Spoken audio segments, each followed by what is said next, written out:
Oh, we are live, everybody. Hey, hey. Hey, welcome, everyone. Welcome to another edition of Black Coffee, Honey, and Grits. We try to be here every Friday. We try. We try. Anyway, if you don't know who we are Black Coffee, Honey, and Grits.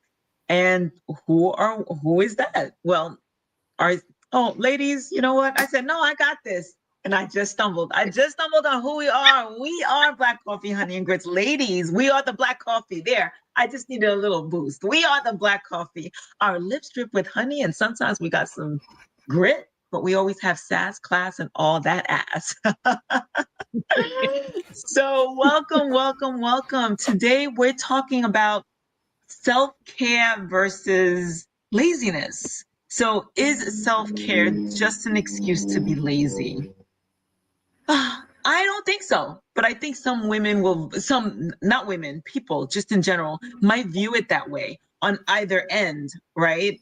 I remember the first time I heard the term mental health day. I was like, what is that? Mental health? Somebody just wants to stay at home and watch Netflix. What is that? Right? Be lazy. Yeah, right. This is lazy. Can we call the thing the thing? That was my initial reaction to the term. Now I think that, sometimes we actually do need that self-care. We need to kind of take the time out to care for self. And if we looked at it, because I didn't understand that mental health day, if I look at it in terms of if somebody if somebody that I know and love needs some kind of emotional support, I will take the time to give them that care. And why would I not do that for myself, right?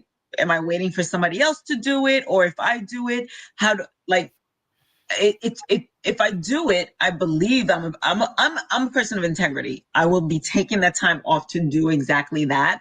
Whereas somebody may be at work or somebody else may be like, she's just being lazy.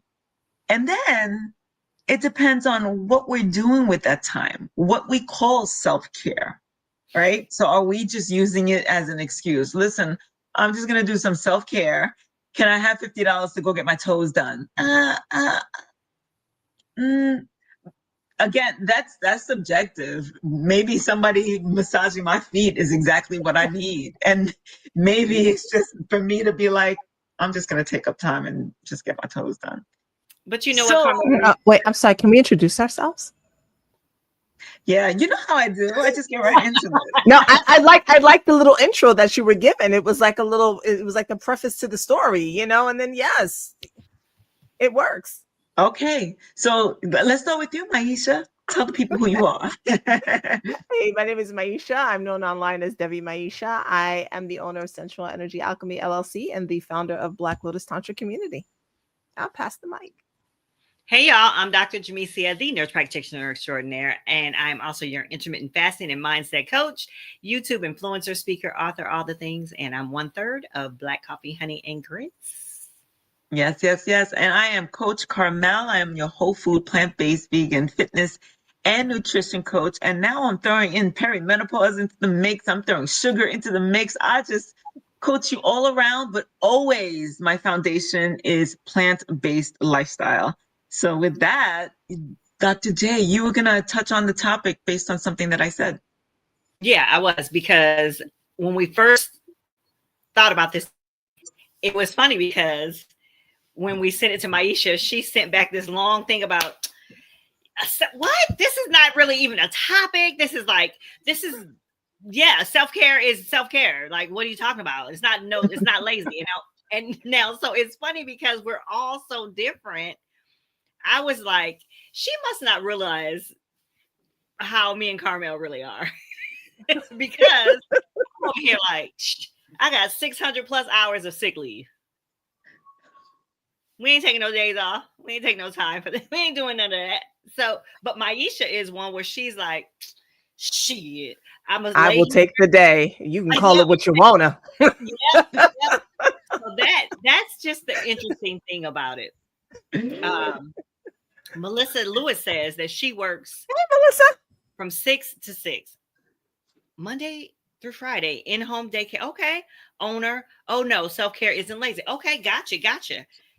Let me put that up there. But the thing about it though is this: you have some people who, like myself, I'm gonna be honest, until I met you guys, just being honest, until I met you guys, I did not prioritize self-care.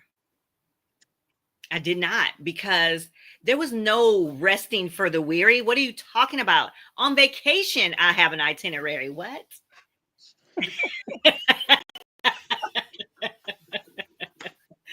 Same. Hey, I'm just keeping it real. So there are some people who think that it's just an excuse to be lazy. And I'm telling you, sometimes that's where the guilt comes in for me, for women who work like I do, or maybe even Melissa. I mean, I know she probably doesn't have that issue. I'm going to put this up there. But I used to feel bad. I used to feel like I was not productive. I used to feel some kind of way. So it's just interesting. I'm going to drop the mic right now and pass it on over to somebody else. But I do have something I want to read later that I looked up about that. But yeah. So I remember one time when we used to get together on Clubhouse, and Monday morning rolls around and Dr. Jamesia was, how was your weekend? And I'd be like, oh, it was productive. I did this, I did that. Maisha's like, explain to me what productive is. Like, why is it so important that you're so productive on a Saturday and Sunday? And I think that was my first, like, yeah, why? And just like you, Dr. J, like, no rest for the weary. We just keep it moving. As long as I'm breathing, I got to keep grinding. That's my mentality. But now I'm an advocate. I'm a proponent. I'm all the things I am all the things self-care, self-indulgence, self-pleasure, like self. Yes. Maisha, go ahead. We haven't given you a chance yet. No, it's all right. And I'm gonna try and keep it light. Look, and this is the thing that I like, that makes me like love and want to strangle Black women. We have been so programmed to work, work, and that our worth is only tied to our productivity, that we don't take time for ourselves. And when we do, we think it's being lazy and we think it's being indulgent. And then when others do, we think it's being lazy and we think it's being indulgent. And then when we see sis over here struggling with disease or struggling with, what looks like mental health issues, we're like, dang, yeah, you should take some time off. And I'm like, can we do that before we get there? Right. And where do we get this message? And we all know where, I mean, everybody should know where we got it from. This message that we have to keep working, grinding, going. So I put up look, this is where I'm at. I was getting my mani-pedi and I had not eaten breakfast yet. And so I ordered my Starbucks to arrive at my salon so I could eat while I'm getting my feet massaged and done, because my DNA created every human being on this planet. So I'm gonna be the last person. Every day is Mother's Day. How about that? I'm gonna be the last person to give every piece of my blood, sweat, and tears to everything. Oh, you got me mistaken for someone else. That ended in 1863 and then again in 1865.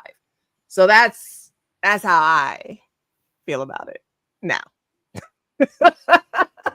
And that's why I'm so happy, Maisha, that you are a teacher and you practice and preach the things that you do, because I feel like more women need to hear that. Just like Dr. Jamesia said, it wasn't until I met you all and the group that we met during that whole time from the pandemic, I probably, my life would have taken a totally different trajectory, right? Yeah. I probably still would have been grinding, or maybe the lesson would have been learned somehow, some way, maybe not as smoothly, right?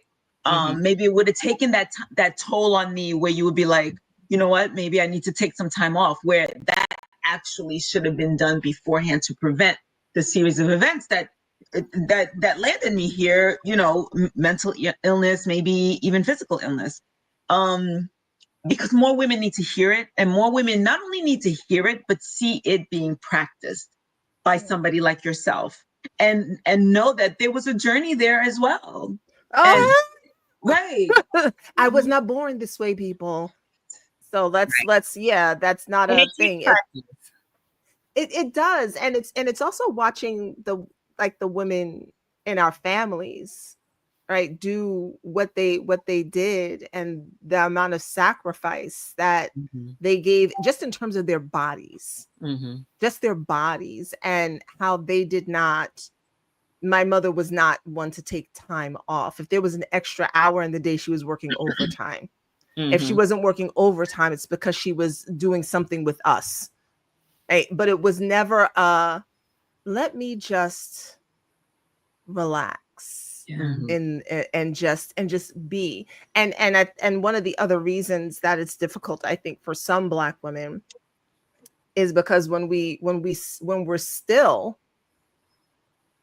movement keeps us from having to acknowledge Mm. things, Face the problem. right? Yeah. So Yeah. whether you've gone through some huge trauma or even just some small things, moving keeps us from having to think about any of that. And as soon as we start, I've watched women like literally that I know at places, and they're just like, oh, I'm gonna do this, I'm gonna pick up that, and it's like I got it, and now they're like, I got to keep moving. Mhm. Literally, like I've got it, and now I just got to keep moving. I need something to do. And I'm like, wow, that's Right. pretty deep, right? So that's the other piece of it. For sure. Can I read something? Oh, Yeah. sorry. Go ahead. No, go ahead. So for me, you guys, like I said, you guys know I'm a recovering workaholic. So anyway, self-care is sometimes seen as being lazy because both involve stepping back from productivity, which can clash with cultural values that prioritize constant work and achievement. In a fast paced society, taking time to rest or focus on personal well being may be viewed as unproductive. Like I said earlier, that was my first word, unproductive, or even selfish, leading to guilt or the perception of laziness. All me. Um, the line between self care and laziness is often blurred, especially when self care activities resemble leisure or avoidance, like watching television instead of tackling responsibilities. This stigma is reinforced by societal expectations and the glorification of busyness, um, making it difficult for people to recognize that intentional self care is essential for overall health, not a sign of laziness. Mm-hmm. Mm-hmm. Yeah, Mm-hmm. Mhm. for sure. You know, so my mother, she used to watch the stories, but because she worked during the day, when we had that VCR, it was the best thing since sliced bread for my mother. My mother recorded her stories from noon till 4, Oprah included. Or did she get in time for Oprah? I don't know, but Oprah was included in all of that. It was a Channel 7 marathon. Yes. And when she would get Oh, home in the General evening, Hospital. Oh my yep, all my children, General Hospital. No, Ryan was Ryan's Hope part of that. I think no, Ryan's Hope. Ryan's Hope was on a Ryan's different. Hope was, yeah. That was my auntie. So there was something that came on at 12 o'clock. It was like one of those half-hour ones. Anyway, but yeah, it was All My Children, One Life to Live, There General he is. Hospital, Well, and that's then late. Oprah. And my mother would come home, warm up her dinner, and disappear into her bedroom. And I remember, like, we went through this stage, my sister and I were like, all she cares about is her soap operas. And my brother was just like, if she didn't have that, she might be dead by now from stress. And we were like, what are you talking about? Like he couldn't have said anything dumber in our minds. And now that I think of it, my light is acting up. And now that I think of it, that was her de-stress Yeah. from these kids, from a husband, from the concerns and responsibilities of life, of work, of being this woman who had to learn English, get her GED, and work in wherever she was working at the time, amongst people who knew English better. She always had to constantly prove herself and make sure that people knew her value. And I'm like, you know what? Thinking back, I'm like, well, kudos, mom, kudos, and good for you, because she was able to take that time off. And then she was on the phone with her sisters, and the way she spoke about these people, you would think that she was talking about cousin so-and-so. It's like, who died? It's like, Angie died on the, simply what? But so in some regard, some people might have seen that, like, she's watching TV when she's got some kids out, like some kids, like, they have to do homework. Why isn't she doing homework with them? She did not do homework with us. She was just like, I'm watching my stories. And that was her way of caring for self. Yeah. And now that we're talking about it right now, so many things happen when we're discussing it. Right now, I'm putting it together. Mom, you're the bomb. Yeah, I too was like, I'm never gonna be watching stories like that. Like, what? No, I'm gonna be either reading a book or working or whatever. Now, oh my God, now I love to watch series sometimes. And I love to watch it. It's like, and then I get like, oh, though these people are my, in my life for real, they're really not. But yeah. And sometimes we just have to give ourselves permission. Yes. Just chill. Just to chill. I'm loving that Netflix and chill business. Yeah.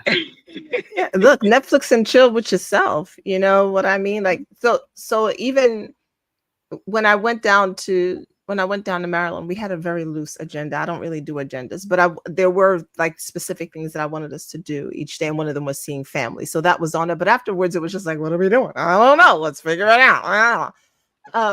But one of the things that I decided to do, there's a Black-owned bookstore there. And I said, I wanted to get a book.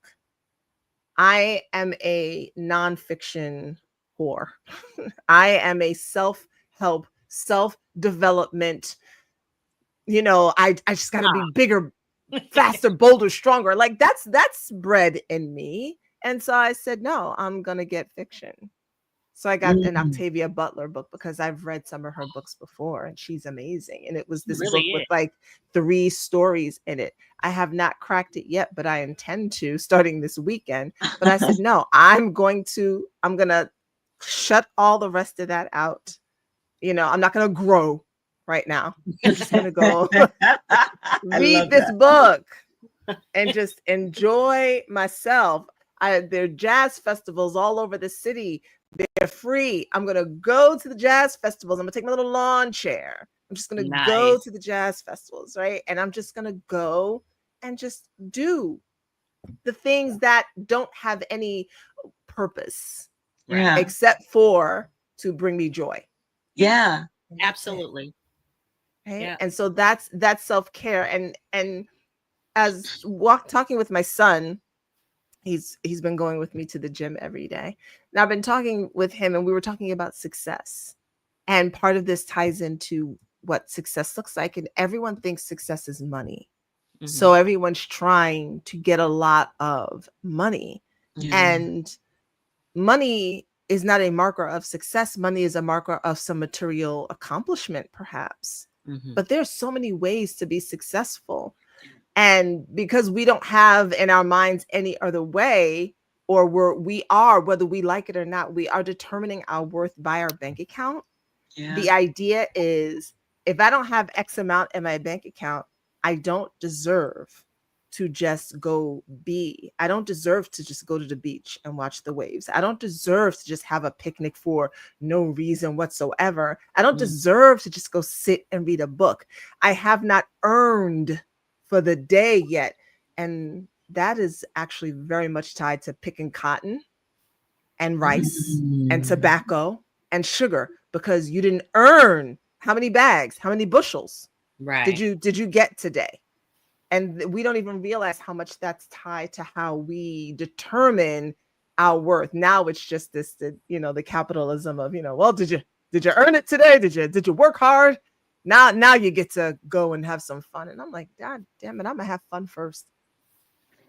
Yeah, Maisha, I love everything that you said. There's so much truth and I can see where it kind of gets passed down, right? So initially it got passed down for our mere survival, for us to be, right, for our mere survival. And then those habits of how we work get passed down. of what we're supposed to do, what a woman's job is, what a man's job is, etc. And then we tie it into the constant need for approval amongst our counterparts who don't even regard us as anything but those people or ex-slaves or so it seems like we're still like in this day and age where we really have nothing to prove to anybody. We have already succeeded in so many aspects of life, whether we received monetary compensation or not. We've been so successful, but yet we still need to prove more because it is still being, it's still being really shouted from the mountaintop, so in order to be successful, we have to work hard. And we keep seeing these rags to riches stories and people who came from nothing and accomplished everything. Yeah. And nobody in the middle ground, right? Nobody really gets credit for living on mom and dad's money. Nobody gets credit for even having an innovative idea of something new that they branched off. Because if they branched off and were successful on their own, oh, well, you got it from mom and dad's money, right? So everybody wants to be that rags to riches, that I'm going to grind and hustle and earn my money and be on top because I came from nothing and I came from nowhere. And that's what's being praised. Yeah. So I feel like it's going to take a few generations before we're completely resolved of that. But I think the Gen Zs are doing a pretty darn good job. I was gonna say that Gen Z's like, so no. Just no. You want me to work hard for what system? Yeah, I see how this plays out. Like we had the promise. You know what I'm saying? Like, and we have to remember that we still came from the generation of there's a promise. If you go to college, because now you too can have a corner office. You too can live like the people on Falcon Crest in Dallas. Yes, you can have you can escape poverty. Just get your education and go. And many of us did that. And then our hair fell out and our blood pressure went up. And we were dealing with all this racism on the job, and we were the only one in the room, and we got passed over. But we got the 6 figures, and we got the multiple 6 figures, but we got ulcers, but we were still going to keep going. And Gen Z's like, oh no, like my mental health is already skewed. You're over here trying to pretend like you're not depressed. I know I'm depressed. I'm not working in whatever system you got going on here. They're not playing at all with it. God bless them, because I am taking notes from every last one of them. I'm like, what you got? Mm-hmm. Oh my goodness. I felt like you had something you were going to read. You're over there looking at something. I do. Well, I mean, too, but go ahead. Just to put it, actually, Carmel, you can go, because mine is a little bit more on a negative slant. And, so go on.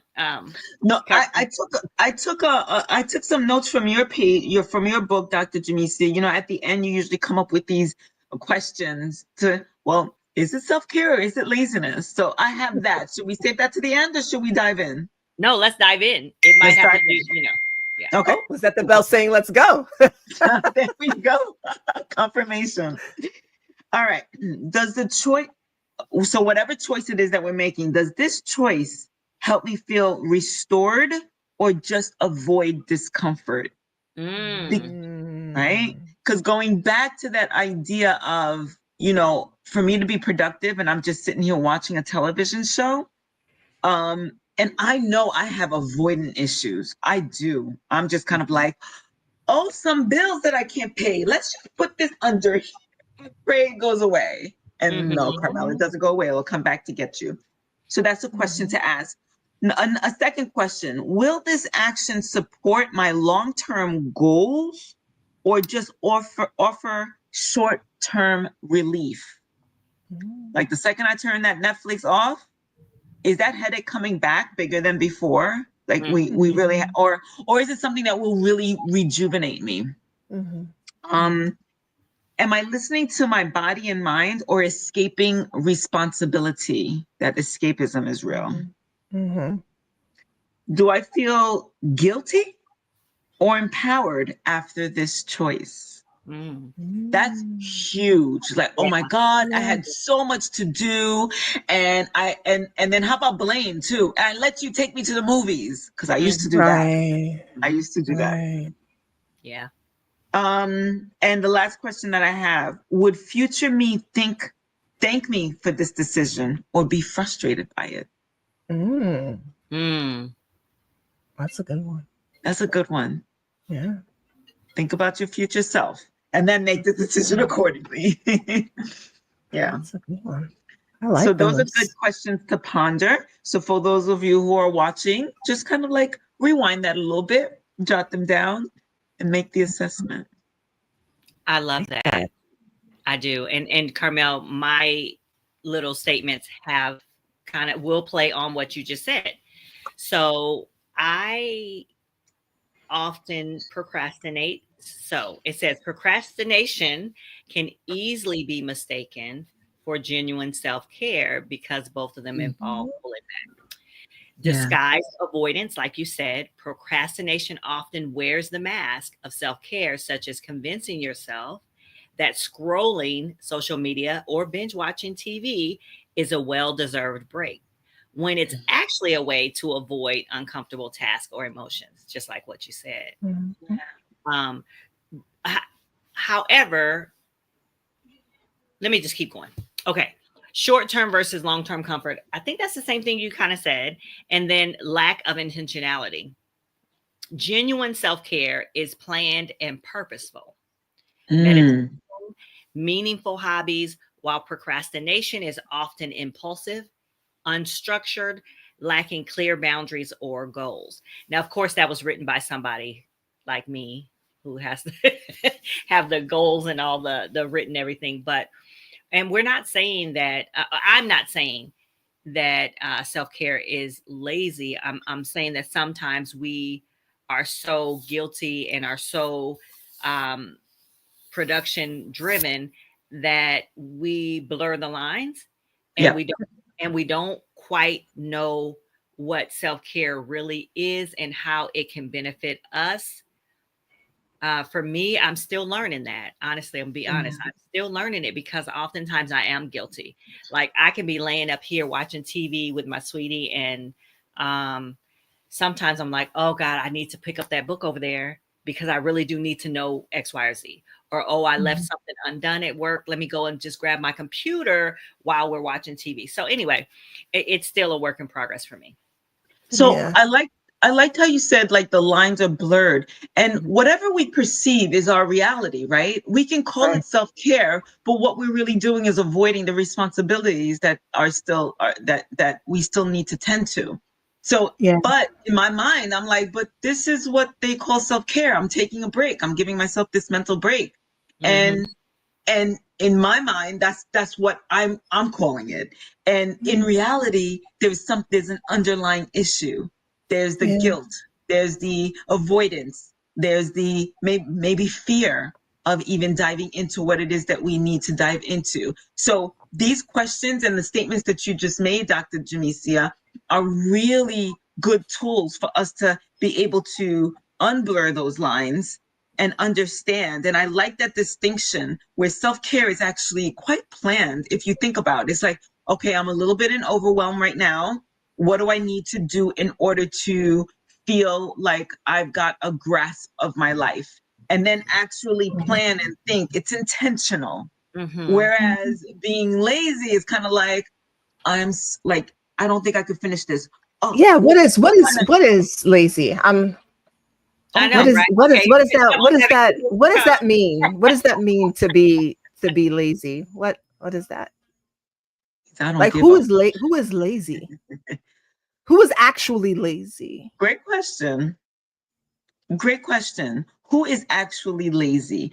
I think laziness, I think laziness might stem from all of those things. Avoidance. Well, if you don't have 3 jobs, you're lazy. What are you talking about? Right. To me, lazy feels like willing to take shortcuts. Lazy is wanting to take credit where one has only given a little bit. Lazy looks like I can do it, but you do it. Lazy looks like white supremacy or the white inferiority complex to me. That's what lazy looks like to me. Right. So I rarely ever see any of us as lazy because we're always working. We're always overwhelmed. We're still trying to wrestle with all of these questions. We're wrestling with these questions because of all the things we've been through. So I think to myself, what actually is, who's actually being lazy? I'm just saying. Yeah, that's a good question, Maisha, because we were pretty much defining everything else but that term, right? Yeah. And I think everything that you said, I felt it too. You know, the I can, but you do it instead. The shortcuts. And that's Taking not what any credit. of us over here are talking about. We don't do that. I mean, unless there's another, people usually think lazy is somebody who doesn't do anything. Well, what does that, like, we use that term. I grew up hearing it a lot. My father was like, don't be lazy. And I never quite understood it because he was usually saying it in times when I was laying on my bed kind of daydreaming, which is what youngsters are supposed to do. We're supposed to daydream. That's how we create as human beings. Right? But it was like I wasn't being productive. Our phones come from someone's daydream. Our laptops, our lights, our everything that we use comes from someone's, let me imagine something. So I grew up with this sense of your imagination is not productive. Your actual physical labor and mental capacity are the things that matter. So I was taught to always be doing something so I wouldn't be perceived as lazy. Weird, right? It's a lot of unlearning and learning, right? A lot of unlearning and learning. And there's always a balance. Right. Because people before us learned it a certain way too. And all they did was pass it on to us. And then now it's our perception of what these words mean. And we use them based on the examples that we're given, like Maisha's daydreaming is called laziness, and not productivity because it's not hard labor. And even I was called lazy because I wasn't taking home A's and B's. I was taking home C's and D's. So I was lazy. But school was hard for me. Mom wasn't doing homework with me. Mom was watching her stories, right?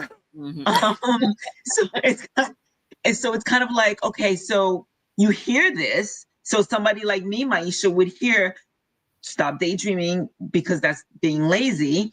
And so I feel like now I have to do everything I have to do for my boss, making sure, and for my coworkers so that they don't think I'm lazy too, because apparently lazy is no good. And it's not going to keep me, I won't be able to keep a job on lazy. And my mother would be disappointed. And my father looking at me, true story, not understanding why I wasn't like rich or wealthy living in Manhattan in my 20s, because he's like, you're an American. I don't get it. You know, my father was a business owner here in the States when he was only here for a couple of decades, and he owned his own business. And he's looking at me and my sister and my brother like, you were born here, you went to school here, and what are you doing? Like, my father definitely looked at us like he was lazy. He didn't use the word. Yeah. But it's the perception, and it's also the perception of what is given to us. But if we're given tools and nobody taught us how to use these tools, and that's what America was, this one big, great tool. Right. School was tools, like all these things, but nobody said this is how you use it and this is how you apply it to what you need to do and what your dreams and imaginations will allow you. So we're all here still chasing the A. Yeah. We're all here still chasing that right. Grown-ups still chasing the gold star. And you can't have self-care and chase the gold star. Yeah. And the beautiful thing that I see about this whole conversation about Black Coffee, Honey, and Grits is that we are real women having real conversations. And the fact that community is important, to be around other Black women so that we can have or get permission to do different things, to do things differently. And that's what happened when I became a part of Black Coffee, Honey, and Grits. I got permission from Maisha to chill out a little bit. Like, girl, for real. I got permission from Carmel to not necessarily eat a certain way all the time. So, you know, that is what being around other women, Black women, can do. It can give you permission to just know that it's okay to chill a little bit, to apply some self-care. That's right. Apply some self-care. And sometimes self-care also does look like, because Carmel mentioned balance, self-care looks like having rituals, or as y'all like to say, routines in place. Yes. So life doesn't feel so chaotic. Structure. Right? Yeah. There's something there that helps you, so that when you really do, like when I want to have the self-care, I know that there are certain things that I have done. So I mean, there's no guilt really anyway, but that I know it's not an earned thing, but I know that I've accomplished certain things that are going to drive me forward in life, period. And so my self-care becomes a part of that, but so does me honoring my commitment and my devotion to my to-do list. Yeah. Right. To what's in my calendar. Yeah. Right? And those are the words that I found that worked for me, because that devotion to that piece, plus my self-care, creates the forward movement that I'm looking for in life. And it helps me to create that balance versus, I don't need none of that. I'm just going to wake up and see where life drags me today. You know, 5 years later, I don't think our life where life took me. We're like, I didn't ask to end up here. It's like, well, you didn't do nothing. You just let life take you where it wanted to go. So now it's like, I'm like, no, we got to work together on this. I'm gonna direct a little bit, but we're gonna have fun while we do it. Yes. I do think though too that we had something to do with that. Oh, you did. That's I was piggybacking off of your Black Coffee, Honey, and Grits did to me, just in case it wasn't clear. Yeah. Yes, that it was being around these women as well. That I was like, all right, I can take some of that. I could tweak it. You know, I can make it work here, but I can color code my calendar and know that I also need a lot of time. Yeah. But I can do both. Yeah.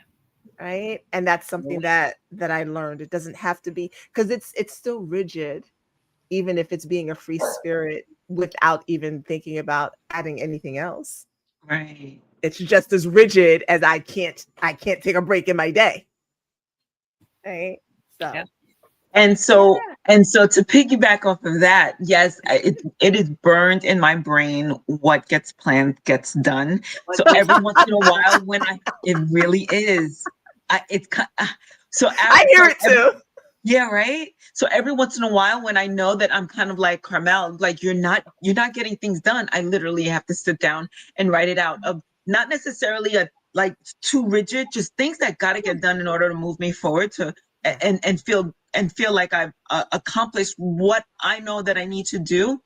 And Maisha, you are constantly in my mind when I say words. Like you just said devotion as opposed to commitment, right? You were just kind of like commitment but devotion. And I remember the first time I said commitment, you're like, that just feels so abrasive, and it just felt like so like, right? Like you're committed to something. And prison. Yeah, right. Exactly, because a lot of these words that we use are used quite harshly, and so I've never paid attention to my words so much as I do now. Like even in my practice of working with people who feel like they are addicted to sugar and food. I use words like that. If you feel like I don't want to point fingers. I don't want to say you have a problem.